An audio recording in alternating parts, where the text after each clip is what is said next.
नमस्कार। आकाशवाणी जयपुर अजमेर से प्रस्तुत हैं प्रादेशिक समाचार।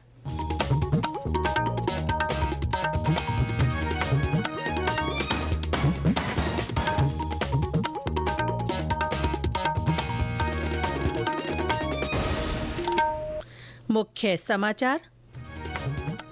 प्रधानमंत्री नरेंद्र मोदी आज नई दिल्ली में 9वें रायसीना संवाद का उद्घाटन करेंगे। 100 से अधिक देशों के प्रतिनिधि होंगे शामिल।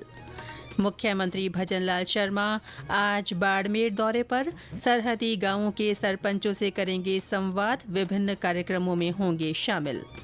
जैसलमेर का मरु महोत्सव आज से शुरू। पर्यटकों के पहुंचने का सिलसिला जारी। बेणेश्वर धाम के मेले का भी आगाज। और प्रदेश में पश्चिमी विक्षोभ के असर से कई स्थानों पर बारिश।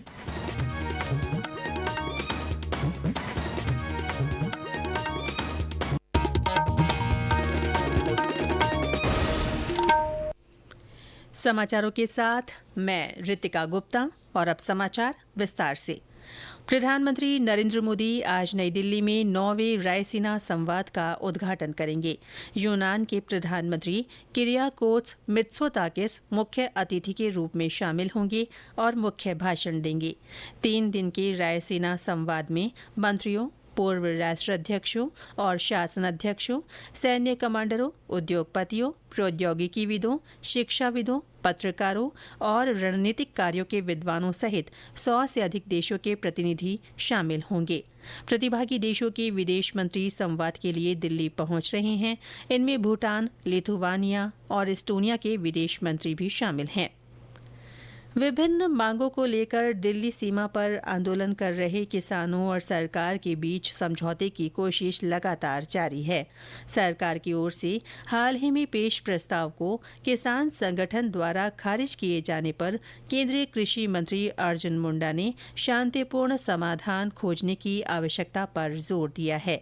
उन्होंने कहा कि किसान नेताओं के साथ उनकी चर्चा में कई प्रस्तावों पर विचार विमर्श किया गया, पर सरकार को पता चला है कि किसान इनसे संतुष्ट नहीं है।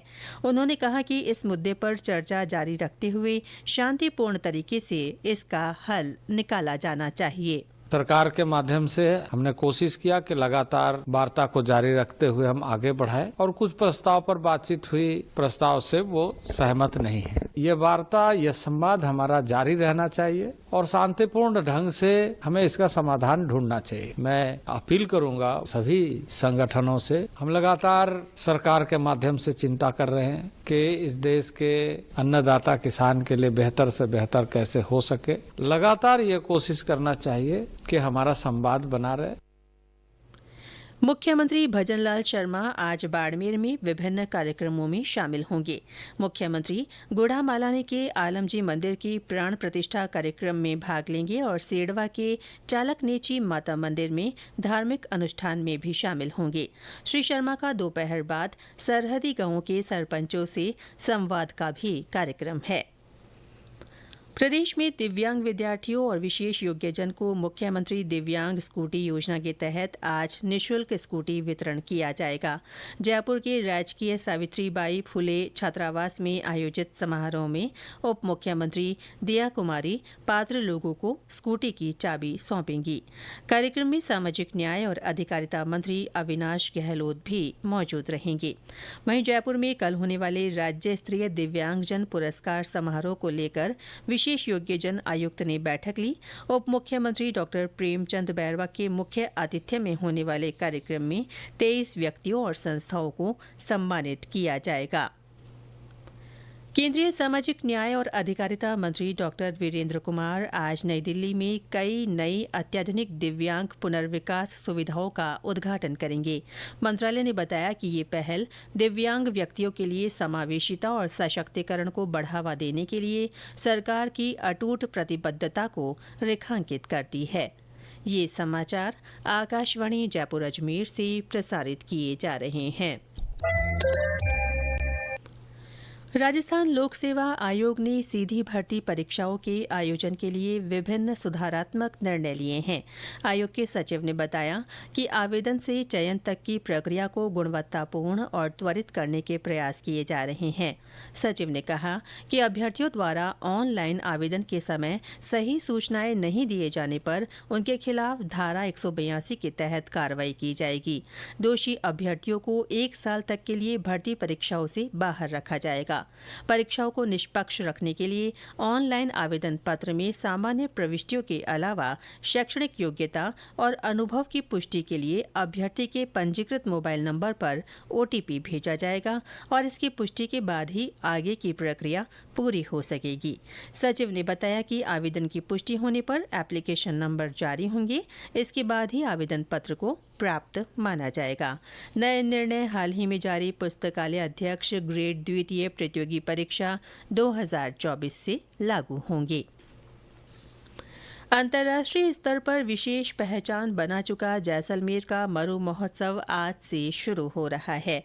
पोखरण स्थित नेपालेश्वर महादेव मंदिर में आरती के साथ मेले का विधिवत शुभारंभ होगा। हमारे संवाददाता ने बताया कि सालम सागर तालाब से भव्य शोभा यात्रा शहर के मुख्य मार्गों से होती हुई मुख्य आयोजन स्थल पर पहुंचेगी। 4 दिवसीय महोत्सव में कई रंगारंग कार्यक्रम होंगे। पोखरण में नेपालेश्वर महादेव मंदिर में आरती से मरु महोत्सव का शुभारंभ होगा। इसके बाद सालम सागर तालाब से भव्य शोभा यात्रा निकाली जाएगी। महोत्सव के पहले दिन साफा बांधो प्रतियोगिता, मूंछ प्रतियोगिता, मिस पोखरण और मिस्टर पोखरण प्रतियोगिता का आयोजन किया जाएगा। आज शाम लोहार की गांव में आयोजित होने वाली सांस्कृतिक संध्या में 13 ताली नृत्य समेत कई प्रस्तुतियां दी जाएंगी। जसवंत सिंह रूडी, आकाशवाणी समाचार, बाड़मेर। उधर डूंगरपुर बांसवाड़ा सीमा पर स्थित बेणेश्वर धाम का सालाना मेला कल से शुरू हुआ। 3 नदियों के संगम पर स्थित बेणेश्वर धाम पर मंदिर के पीठाधीश्वर अच्युतानंद महाराज ने ध्वज फहराकर मेले की शुरुआत की। 10 दिन तक चलने वाले मेले में राजस्थान सहित पड़ोसी राज्यों से भी बड़ी संख्या में श्रद्धालु पहुंच रहे हैं। ब्यौरा हमारे संवाददाता से।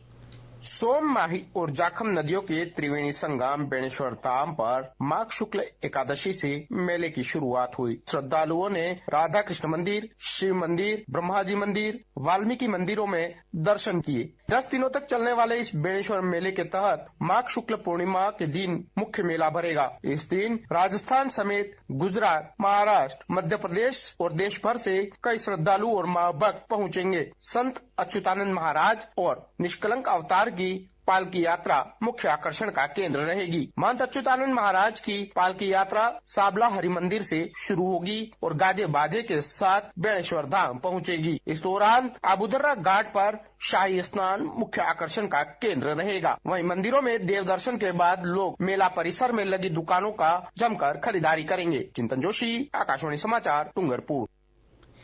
प्रदेश में नए पश्चिमी विक्षोभ के असर से कई स्थानों पर हल्की से मध्यम बारिश हुई है। जयपुर और भरतपुर संभाग में दोपहर बाद मौसम में बदलाव हुआ और हवाएं चलने लगी। इसके बाद हुई बारिश ने वातावरण में ठंडक का एहसास कराया। भरतपुर में कुछ स्थानों पर ओलावृष्टि के भी समाचार हैं।